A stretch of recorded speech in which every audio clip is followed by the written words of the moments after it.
Fala galera, tudo bem com vocês? Eu sou o Lucas, estou de volta aqui no nosso canal para fazer mais um vídeo a respeito do breve catecismo de Westminster, nossa série de estudos que está avançando aí, já estamos na pergunta 9, e se você viu todos os vídeos anteriores a esse, provavelmente você já conhece mais a confissão de fé do que 90% dos presbiterianos que param ali na pergunta 1, não é verdade? Mas vamos continuar aí crescendo em graça e conhecimento juntos, caminhando para a glória de Deus. Vamos à nossa pergunta número 9. A nossa pergunta número 9 é a seguinte: qual é a obra da criação? E a resposta que o catecismo dá é bem breve, bem direta. A obra da criação é aquela na qual Deus cria todas as coisas do nada, ou seja, ex nihilo, no período de 6 dias, e fez tudo isso muito bem. Por que essa resposta é tão breve assim? Vamos meditar um pouco a respeito disso. Nós temos, por vezes, medo de encarar Gênesis 1.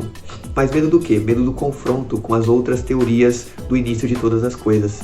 O Big Bang, a seleção natural de Darwin. Geralmente nós vamos ao texto já com essa mentalidade, com esses pressupostos. E por isso nós deixamos de extrair do texto aquilo que realmente Deus quer passar através dele. Veja, o texto foi inspirado e dado a Moisés muito antes de Darwin vir a existir. Então o propósito primário do texto não é fazer com que você crie argumentos para rebater essas teorias. Não. O propósito de Gênesis 1 é nos dar uma boa base para entendermos o resto das Escrituras. Sem essa base, toda a nossa compreensão é distorcida. Nós não conseguiremos entender bem a queda, não conseguiremos entender bem a redenção e nem a consumação de todas as coisas se não entendermos bem a criação. Então, Gênesis 1 nos mostra a glória de Deus, o nosso relacionamento com Ele, o nosso relacionamento com o próximo e o nosso relacionamento com a sua criação. E só assim nós teremos a base para entender o restante das Escrituras Sagradas. A prova disso que eu estou te falando é que se você digitar aí no YouTube agora Gênesis 1, provavelmente você vai achar 1 ou 2 vídeos no máximo que não vão estar ligados a criacionismo versus evolucionismo. Eu não estou dizendo que a defesa da fé não é importante e que não deva ser feita. A apologética é muito importante. Porém, eu estou dizendo que a primeira pergunta que nós devemos fazer ao texto bíblico não é como eu defendo minha fé diante de um ateu?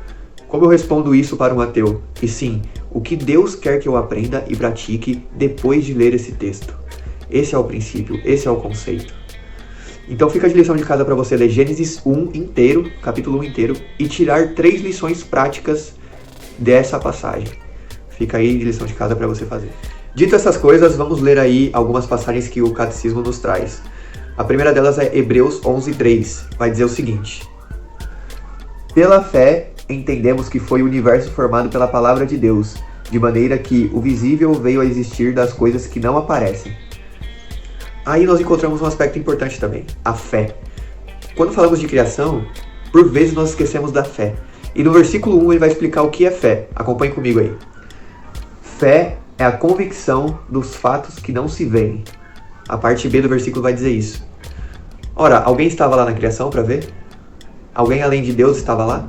Não, mas nós aceitamos isso por fé, porque sem fé é impossível agradar a Deus. Então a fé é um aspecto importante ao lidar com a criação também. Se atente aí. Nosso segundo texto aí é Salmos 33, versículo 9. Vamos dar uma olhadinha aí na tela, o que diz esse texto. Pois ele falou e tudo se fez, ele ordenou e tudo passou a existir. Bem, aqui nós vemos o poder da palavra de Deus. Tudo que ele diz que vai acontecer, acontece. Ele disse, haja e houve. Ele ordenou e aconteceu. Esse é o poder de Deus. E para finalizar nosso vídeo, vamos ver aí nosso último texto, que está lá em Gênesis capítulo 1, no último versículo. Acompanhe na tela.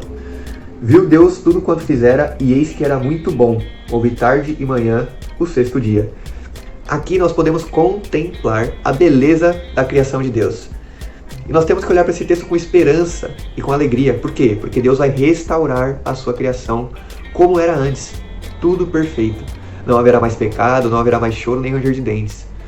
Para aquele que tem sua fé depositada em Cristo Jesus e se arrepende dos seus pecados. Portanto, meus irmãos, leia sua Bíblia diariamente, sempre extraindo lições práticas dela. Certo? Que Deus abençoe a vida de vocês, de cada um de vocês. Continue nos acompanhando nessa série de estudos e que Deus enriqueça muito sua fé. Que você possa crescer a cada vídeo junto com a gente. Assim eu espero e oro em nome de Jesus. Amém.